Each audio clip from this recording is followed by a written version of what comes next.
माळी म्हणजे ना माळी माळी म्हणजे फक्त फुलच नाही विकत तर अर्ध्या माळ्याच्या बागा येतील फळ पडले तर ती आता वृंदावनातली माळी आहे. ती स्त्री जी गुह्याची आई होती आणि कशासाठी तिने जन्म घेतलाय तिची इच्छा काय होती भगवंतांना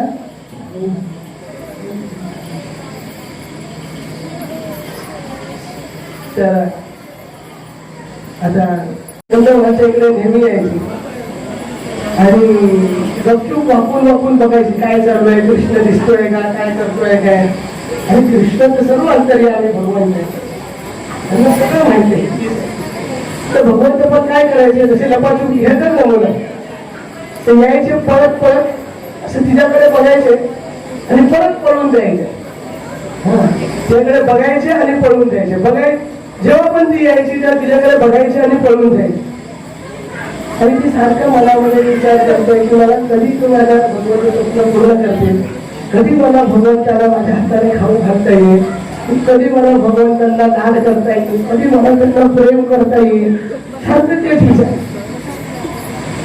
फळं विकायचं तर आज नेहमीप्रमाणे फळं विकायला निघाली आहे परंतु आज तिचा एक पण फळ विकला नाही गेला.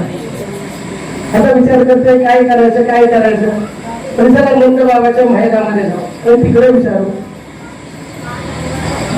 पण तिचा उद्देश फळ विकणे हा कधीच नव्हता. तिचा उद्देश काय होता भगवंतांना खाऊन. आज मनामध्ये अशी उत्कंठता निर्माण झालेली आहे कारण की नंद बाबाच्या महिलामध्ये चालली आहे ना तिला प्राण प्रियतम त्या ठिकाणी तर विचार करत चालले आणि ती आधी पूर्ण गोकुळ मध्ये फिरत होती पण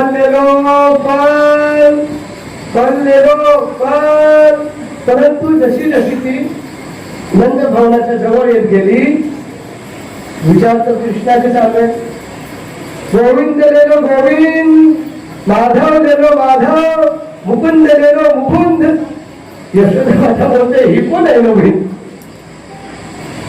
ते आधी कृष्णाला बघितलं तिने हा कृष्ण हा इकडे कारण की भीती असते यशोदा मातेला कोण राक्षस डाकू चोर येऊन काय केलं तर कारण की खूप घटना घडतातच आहे ही कोण वेगळी कोण आले नंतर बघितलं फळवाली केवळ कधी तिला तर नंतर महिना आता तिने प्रवेश केलेला आहे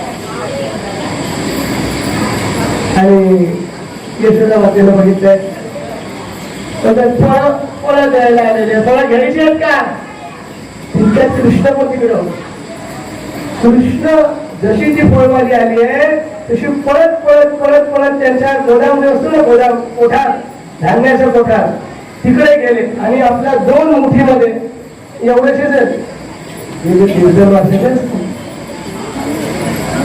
असतील छोटेसे कृष्ण तर पळत त्या गोदामाखाली तो नेहमी बघतात छोटी जी मुले आहेत ते नेहमी बघत असतात तेच करतात जे त्यांच्या आई वडील करत असतात अजून काही नाही करत कारण की ते बघून शिकत असतात तर ते नेहमी बघतात कोण पण काय विकायला आला त्यावेळी पैसे नाही द्यायचे भारतात सिस्टम होती माहिती आहे ना तर कृष्ण गेले गोदामामधल्या 2 मुठीमध्ये भरून धान्य घेतलंय आणि तुडू पळत त्या बाईकडे चालले परंतु छोटा मुलगा आहे छोट्या मुली आहेत त्यांना मोठ्यांसारखी नसते त्यांची मोठे एकदा पकडली अशी घट्ट पकडतात की सोडायला मागत नाही थापापाचा माल कपा काय सोडायला मागत नाही तर पळता कृष्णाच्या हातातून ते सगळं फोटीतून निसटून गेलं आणि जोपर्यंत त्या तिच्यापर्यंत पोचले आहेत 4 दाणे शिल्लक आहेत आणि 4 दाणे कृष्णाने एकदम ऐटीत त्या बाईला दिले फळं पाहिजे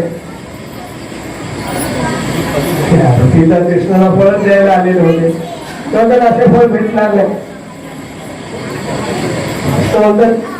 दाखवते मी दिलं तुला पैशामध्ये जे काही वस्तू होते फळं पाहिजे तर एवढ्याच काही फळं येत नाही तुला फळ पाहिजे का खरोखर हो पाहिजे तुम्ही इकडे तिकडे बघितलं त्या बाईने नंतर मी जे सांगेल ते करशील काय? तो का खूप फळ देतो कृष्णाला, खूप झालं तर खूप फळ देतो. का नाही? हो हो करणार बोलतात. कृष्णाच्या जवळ गेले, जसे जवळ गेले तिथे गालच हातात घेतले. लहान मुलगा आल्यावर कसं गाल गोंजळतो, तसे गालाशी खेळायला लागली, त्यांच्या सुंदर केसांशी खेळायला लागली, त्यांच्या सुंदर सुंदर नाजूक नाजूक छोट्या छोट्या हातांना ती स्पर्श करायला लागली. इतका आनंद, इतका आनंद. आता तिला काय करायचं हे वाढली तिने कृष्ण. तर हे कृष्ण मग तुला मी अजून एक गल्प एक्स्ट्रा देते. काय करू? कृष्ण विचारतात काय करू, अजून काय करू? माझ्या मांडीवर मांडीवर येऊन बसवतो ते एवढंच. मग कृष्ण तुझ्या मांडीवर जाऊन बसतो आणि कृष्णाच्या मांडीवर बसलेले मी ज्याप्रमाणे आई आपल्या छोट्याशा बाळाला पुरवायचे त्याप्रमाणे ती आता त्याला पुरवायला चालू केलेले. डोळ्यामध्ये आनंद असतो. अगदी तिच्या एवढा जन्माचा एवढा मोठा स्वप्न त्रेता युगामध्ये बघितलेलं स्वप्न आज द्वापर युगामध्ये पूर्ण होते. ते पण द्वापर युगाचा अंत्यकाळी एवढा प्रतिज्ञा, एवढं वाट बघितलेली तिने ह्या आजच्या एका दिवसासाठी. काय करायचं होतं? कृष्णाला भरवायचं. आणि आज ते कृष्ण तिच्या मांडीवर बसलेले आहेत आणि ती खूप प्रेमाने छोटंसं फळ काढलं आणि कृष्णाला भरवलं. कृष्ण खूप आनंदाने खात जीवन साफल्य झालं. तितक्यात तिला कोणाची तरी साहूल लागली. यशोदा मातेला ते वाटतं परत काहीतरी होईल, राजाचा पोरगा आहे तिथल्या, लगेच त्याला उठवून खाली ठेवलं. आणि आता तिथे भीती मनामध्ये असते. कृष्णाला फळ द्यायला चालू केलं. कृष्ण केवढा 2-3 वर्षाचा छोटेसे. म्हणजे विचार करा कृष्णाचे हात केवढे असणार हो, केवढे, किती एवढे फळ घातले. ही 3 वर्षाच्या मोठी हवा, तिचे हात एवढीचे, पण एवढा मोठा फोन पकडलाय तिने हात. तर ही एक एक फळ त्या भावनेमध्ये आता निघून गेलेली आहे, त्या विचारांमध्ये, त्या आनंदामध्ये निघून गेलेली आहे. एक एक फळ काढून कृष्णाला दिले आणि कृष्ण ते एक एक फळ घेते. आणि तुम्हाला सांगतो त्या मोठ्या टोकरीतली सगळी फळं संपली आणि सगळी फळं कृष्णाने आपल्या 2 हातांमध्ये घेतली.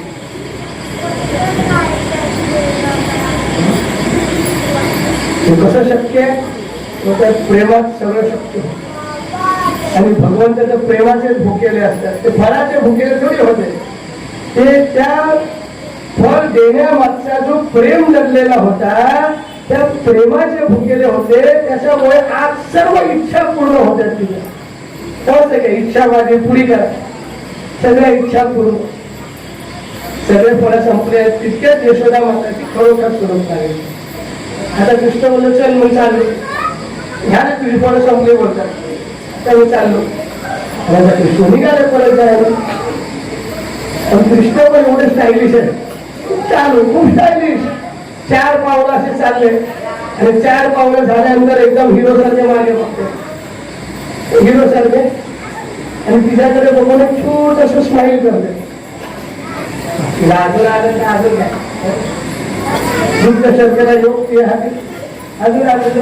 4 पावलं चालते मागे बघते, 4 पावलं चालते मागे बघते धसते, 4 पावलं चालते मागे बघते धसते. आणि आता हळूहळू कृष्ण त्या महिन्याच्या आतमध्ये निघून गेले. परंतु आज आनंद, इतका आनंद की तुला आता काही सुचत नाही. दिशा विदिशा सगळं विसरून गेली. ती घरच्याच दिशेने जायला लागली. नंतर चालता एका ठिकाणी तिला ठेस लागली. नंतर तिने बघितलं भरण्याच मारायला आलेली आहे. स्वतःला डोक्यावर मारलं, आपल्या घराकडे निघून गेली. आता विचार करते आई काय विचार करेल? वयाचा सौदा कुठे गेला तर त्याचा मोबदल्यात काय भेटलं? आणि त्या मोबदल्यात तर काहीच नाही भेटलंय, पण सगळं काय भेटलंय? काहीच नाही भेटलंय पण सर्वस्व भेटलेलं आहे. पण हा जो सर्वस्व भेटलाय ते कोणाला दिसू शकत नाही. तर गेली घरी विचार केला की नाही बघू तेव्हा बोलू, काय बोलायचं तर तेव्हा बोलू. आणि घरी गेली, डोक्यावरची टोपली खाली ठेवली आणि जशी खाली ठेवली, खाली ठेवताना तिला ती जड वाटली.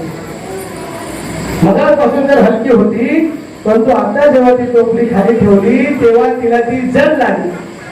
फोटो खाली लावले तुमच्या हॉलमध्ये, खाली हा फोटो आहे आणि कापड ठेवलेला होता. त्याचा तो कापड जेव्हा तिने काढलं तेव्हा या ब्रह्मांडामधील 14 भुवनामध्ये जेवढे ऐश्वर्यशाली मणी, मोती, हिरे, पाचू, रत्न हे जे होते ते सगळे त्या टोपलीत होते. आणि समजा तुम्हाला ती टोपली भेटली तर 14 भुवनांना जेवढा ऐश्वर्य आहे, जेवढे महागडे रत्न, पाचू, हिरे, मोतू ते सगळे तुमच्याकडे, तर तुम्ही काय कराल?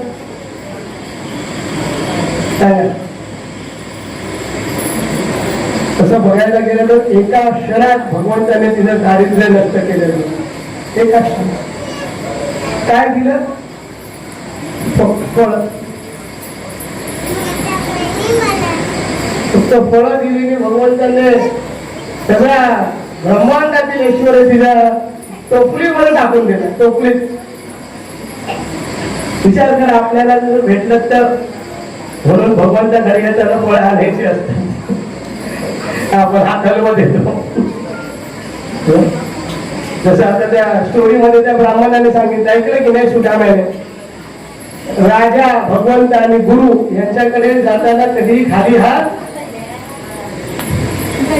तर, आणि भगवंत तर जगन्नाथ आहे, जगाचे राजे, तर एवढीशी फळं दिली तर एवढा दिला.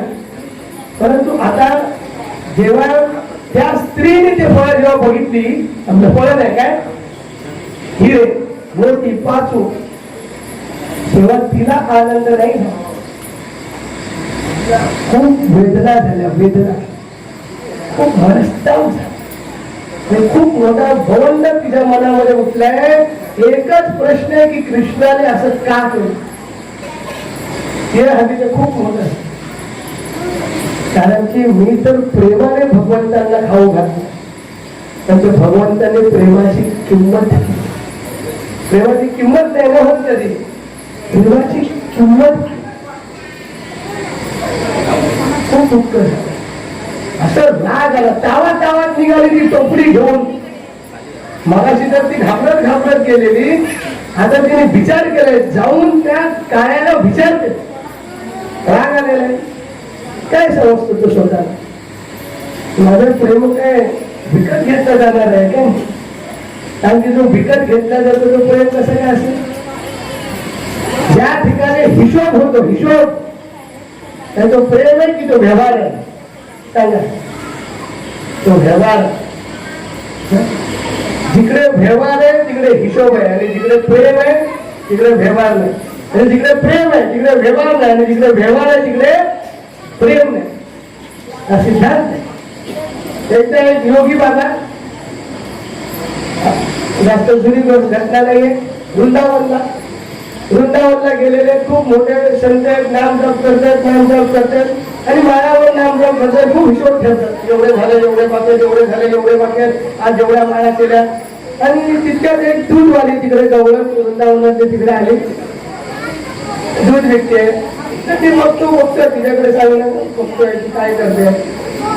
लोक तिला पैसे देतात आणि त्या पद्धती तिला 100, 200 त्या हिशोबात दूध देते. थोड्या वेळाने मुलगा तिकडे आला, तरुण मुलगा आहे, तो तिकडे आला.